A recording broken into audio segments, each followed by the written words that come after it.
Friends, I am DP Kashyap. आप सभी का यूट्यूब चैनल SDSF में बहुत बहुत स्वागत है। आज आप लोगों के लिए मैं इंग्लिश की क्लास लेके उपस्थित हुआ हूँ। आज आप लोगों को मैं इंग्लिश के जो सेंटेंस होते हैं इसमें सब्जेक्ट और ऑब्जेक्ट और वर्ब को हमें कैसे पहचानना है कि एक सेंटेंस में सब्जेक्ट कौन सा है, वर्ब कौन सा है और ऑब्जेक्ट कौन सा है, इस चीज़ को आज हम लोग अच्छे से मॉडिफाई करना, पहचानना सीख जाएंगे इस क्लास के बाद। तो हम लोग सबसे पहले बेसिक की बात करते हैं, इसका स्ट्रक्चर की हम बात कर लेते हैं। जैसा कि आप सभी को पता है कि किसी भी भाषा में भाषा की जो सबसे छोटी इकाई होती है वो हमारा होता है अल्फ़ाबेट। अल्फ़ाबेट को हिंदी में अक्षर कहते हैं। तो हमारे पास इंग्लिश में टोटल कितने अल्फ़ाबेट्स होते हैं? 26 अल्फ़ाबेट्स में से आपका 5 वोवेल्स होता है, बाकी 21 कंसोनेंट्स होता है।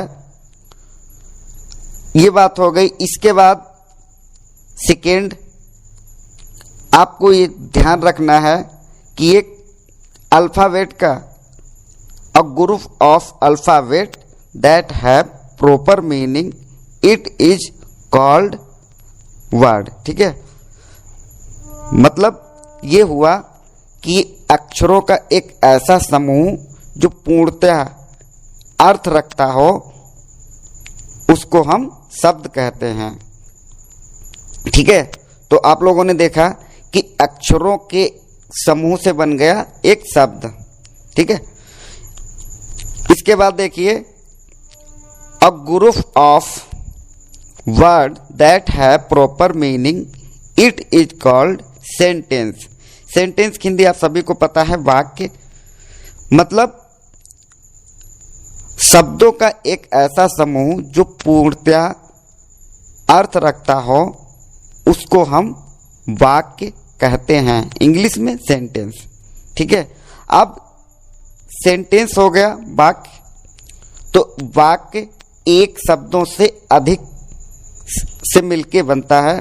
तो इसीलिए हमें अब जानना है कि इस सेंटेंस में, किसी भी सेंटेंस की बात कर ले, कि इसमें कौन सा सब्जेक्ट है, कौन सा शब्द सब्जेक्ट है, कौन सा शब्द वर्ब है, कौन सा शब्द ऑब्जेक्ट। ऑब्जेक्ट मतलब कर्म। सब्जेक्ट को हिंदी में कहते हैं कर्ता, वर्ब को हिंदी में कहते हैं क्रिया और ऑब्जेक्ट को हिंदी में कहते हैं कर्म। तो हमें ये कैसे पहचानना है एक सेंटेंस के अंदर कि कौन सा सब्जेक्ट है, कौन सा वर्ब है और कौन सा ऑब्जेक्ट है। तो आप लोग एक चीज़ ध्यान रखना कि कोई भी सेंटेंस हो, हम बिना सब्जेक्ट और बिना वर्ब के एक सेंटेंस को बना नहीं सकते। आप कोई भी सेंटेंस बोल के देखो, आप क्या बोलेंगे? यही बोलेंगे ना, जो भी आप कर रहे हैं, मैं पढ़ता हूँ, मैं लिखता हूँ, मैं खाता हूँ, मैं सोता हूँ, है ना, मैं टहलता हूँ। तो जो भी आप बोलेंगे उसमें एक करने वाला और एक क्रिया जरूर होगा। हाँ, ऑब्जेक्ट कभी कभी नहीं होता है सेंटेंस में, लेकिन ये दो चीज़ें जरूर होती हैं। तो हमें इसको कैसे पहचानना है? ठीक है, तो पहचानने के लिए आपको क्या करना है, कोई भी एक सेंटेंस लीजिए, आप कोई भी एक सेंटेंस लीजिए और उसको बोलिए। ठीक है, फिर उसमें आप इस चीज़ का ध्यान रखें कि जो काम हो रहा है वो किसके द्वारा किया जा रहा है। तो जो काम होगा, जो क्रिया होगी, जिसके द्वारा की जा रही होगी, वही हमारा हो जाएगा सब्जेक्ट। एक एग्जाम्पल लेता हूँ जिससे कि आप लोग बहुत अच्छे से समझ पाएंगे। मैंने बोला सचिन खेलता है। ठीक है, सचिन खेलता है। अब आप लोग थोड़ा ध्यान दीजिए, मैंने बोला सचिन खेलता है, तो यहाँ पे सचिन, खेल खेलने वाला कौन हो गया? खेलने का काम करने वाला कौन हो गया? सचिन। ठीक है, तो वो क्या करता है, खेलता है, ये उसकी क्रिया हो गई, ये उसके वर्ब हो गया। अब मैं दूसरा सेंटेंस बोलूं, इसी में थोड़ा और ऐड कर दूं, सचिन क्रिकेट मैच खेलता है या सचिन फुटबॉल खेलता है। ठीक है, तो सचिन तो खेलने वाला है, एक करने वाला काम है, तो ये हो गया कर्ता, वो क्या कर रहा है, खेलता है। अब हमने बोला फुटबॉल खेलता है, ठीक है, तो जो फुटबॉल है ये हो जाएगा कर्म, ये क्या हो जाएगा, कर्म हो जाएगा। ठीक है, एक और सेंटेंस हम लेते हैं, जैसे मैं बोलूं राम एक पत्र लिखता है। ठीक है, तो राम एक पत्र लिखता है। इसमें देखो सबसे पहले राम क्या है, एक सब्जेक्ट है, सब्जेक्ट का मतलब कर्ता, करने वाला। भाई लिखने का काम कौन कर रहा है, राम, तो राम क्या कर रहा है, लिखता है, तो लिखता है, लिखना ये हो गई क्रिया। क्या लिखता है, पत्र, तो ये पत्र क्या हो गया, पत्र हो गया ऑब्जेक्ट। ठीक है, तो आप लोग ऐसे मॉडिफाई कर सकते हैं, पहचान सकते हैं।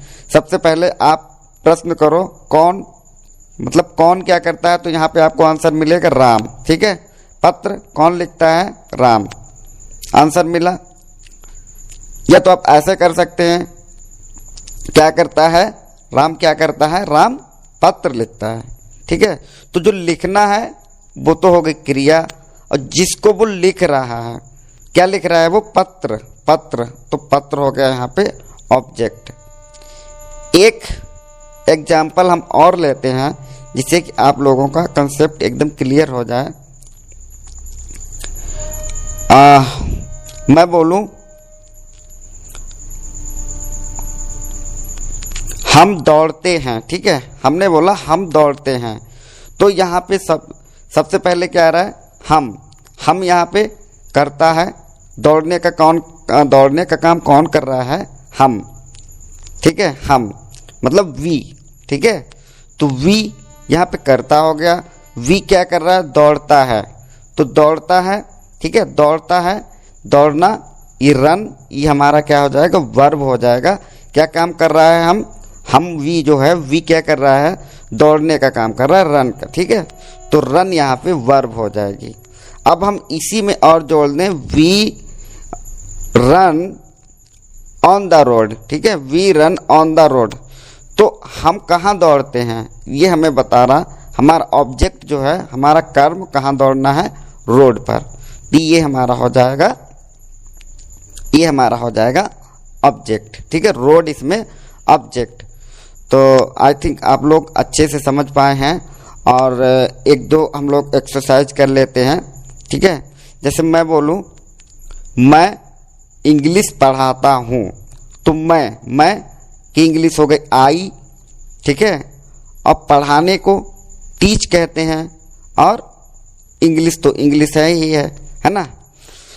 तो मैं मतलब आई क्या कर रहा है, पढ़ाता है, तो पढ़ाना हो गई वर्ब, क्या पढ़ाता है, इंग्लिश, तो वो हो गया ऑब्जेक्ट। ठीक है, एक एग्जाम्पल और लेते हैं, सीता कार चलाती है। ठीक है, तो यहाँ पे आप ध्यान दीजिए, कार चलाने वाला कौन है, कार को चलाने का काम किसके द्वारा किया जा रहा है, सीता द्वारा। तो सीता यहाँ क्या हो गई, कर्ता, मीन सब्जेक्ट, वो क्या कर रही है, ड्राइव कर रही है, तो ड्राइव क्या हो गया, क्रिया हो गई, वर्ब। और किस चीज को चला रही है, किसको चलाती है, कार को, तो कार ऑब्जेक्ट हो गया। ठीक है, तो आई थिंक आप लोग अच्छे से इसको समझ पाए हैं। और अगर आप लोगों को ये वीडियो पसंद आई है तो प्लीज़ आप लोग चैनल को सब्सक्राइब करें और हमें मोटिवेट करें, और वीडियो को लाइक करें, जिससे कि हमें और मोटिवेशन मिलेगा, और आप लोगों के लिए इससे अगला पार्ट हम जल्दी ही लेके आएंगे। Thank you for watching.